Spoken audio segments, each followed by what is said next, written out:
विश्व की सबसे बड़ी गुफा यानी कैलाश मंदिर आज हम देखने वाले हैं, जिसको 16 नंबर की एलोरा केव्स कहा जाता है। यह केव्स बहुत ही पुरानी है। राजा कृष्णदेवराय यानी कृष्ण प्रथम इनके कार्यकाल में इसका निर्माण हुआ। भारतीय शिल्प कला का बेजोड़ नमूने के रूप में एलोरा केव्स का प्रथम स्थान है।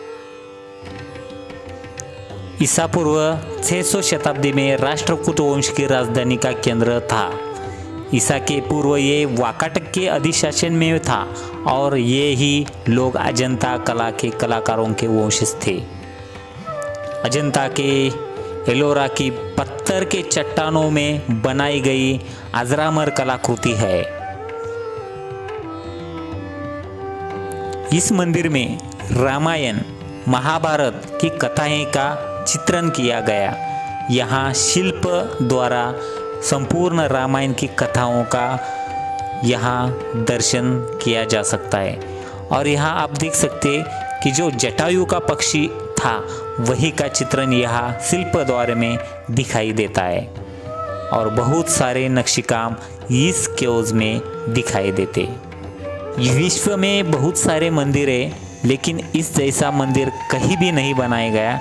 चट्टानों के ऊपर से नीचे तक इसका हथौड़ी और छन्नी द्वारा यह कलाकृति बनाई गई है। कई सारे हम मंदिर देखते हैं, लेकिन जिसका पाया बनाया जाता और नीचे से ऊपर बिल्ड किया जाता है, इसका निर्माण किया जाता है। लेकिन यह गुफा क्रमांक 16 का ऊपर से नीचे तक इसका निर्माण किया गया है, इसीलिए यह विशेषता है। और यहाँ रामायण महाभारत की कथाओं से हमारा पूर्वजों का और कथाओं का चित्रण किया गया। एलोरा के केव्स के बारे में कुछ लोग अलग अलग अपनी जानकारी देते हैं, जो कि कई लोग सारे बोलते कि हिस्टोरिकल में इस गुहा का निर्माण एलियंस द्वारा किया गया है। ऐसा तो नहीं है।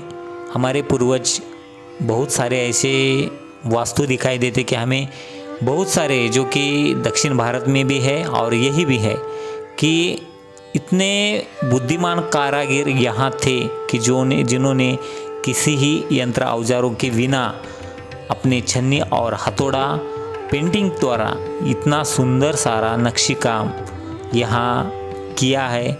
इसी तरह अनेक पुराने मंदिर में इनका दर्शन होता है, चित्रण किया जाता है। इसी तरह इस गुफा का निर्माण अपने ही पूर्वज यानी एक बुद्धिमान कलाकार ने इसका निर्माण किया गया।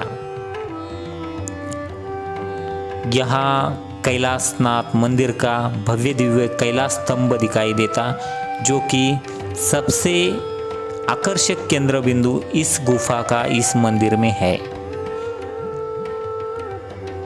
गुफा के चार ही बाजू में अनेक कलाकारों ने इस मूर्ति का चित्रण किया, जो कि राम, लक्ष्मण, महादेव, गणपति, इस सभी हिंदू मूर्तियों का, हिंदू देवताओं का चित्रण इस शिल्प में किया गया।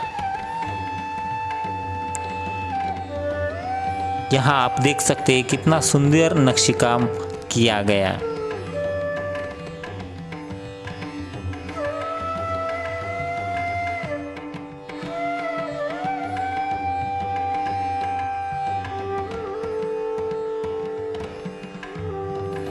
इस मंदिर में देखने के लिए बहुत सारा टाइम लगता है, जो कि हमने डिटेल्स में इसका दर्शन किया।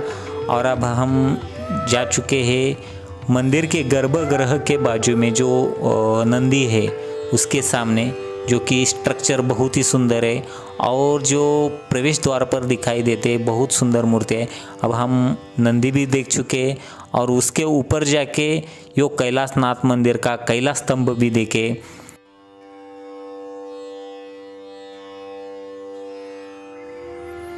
कैलाशनाथ मंदिर के मेन प्रवेश द्वार पर इस तरह की नक्शी काम किए हुए मूर्तियां दिखाई देते, जो कि हिस्टोरिकल प्लेस के जो स्वरूप रहते इसी तरह इस लेने में इस केव्स में है। अब हम इसमें शिव मंदिर में देख सकते हैं कि कितना सुंदर शिल्प और चित्रकारी की गई है।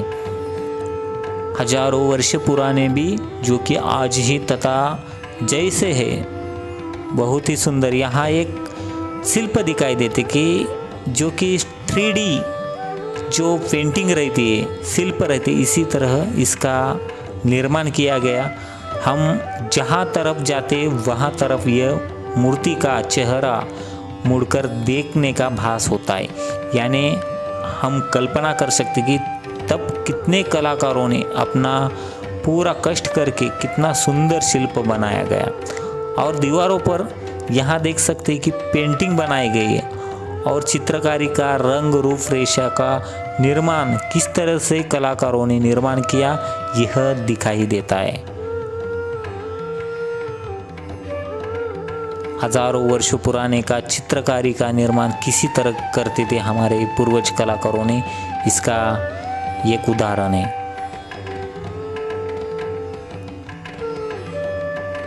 हमारे साथ जो कि क्लीन हार्ट जूनियर चैनल के सेकू सर पूरा दिन तक उनकी जानकारी देने के बावजूद भी हमें टाइम कमी पड़ा। इतना बड़ा यह गुफा है, इसलिए मैं क्लीन हार्ट जूनियर के सर सेकू सरों का धन्यवाद करता हूँ। यह है ऊपर का भाग जो कि एलोरा केव्स के कैलाश मंदिर के ऊपर का भाग, जो कि व्यू पॉइंट कहा जाता है। तो आप देख सकते हैं कितना सुंदर यहाँ से नज़ारा दिखाई देता। तो दोस्तों, इसी तरह का आज कैलाश मंदिर का दर्शन हुआ। वीडियो कैसा लगा? अच्छा लगा तो बताइए ज़रूर। जय हिंद।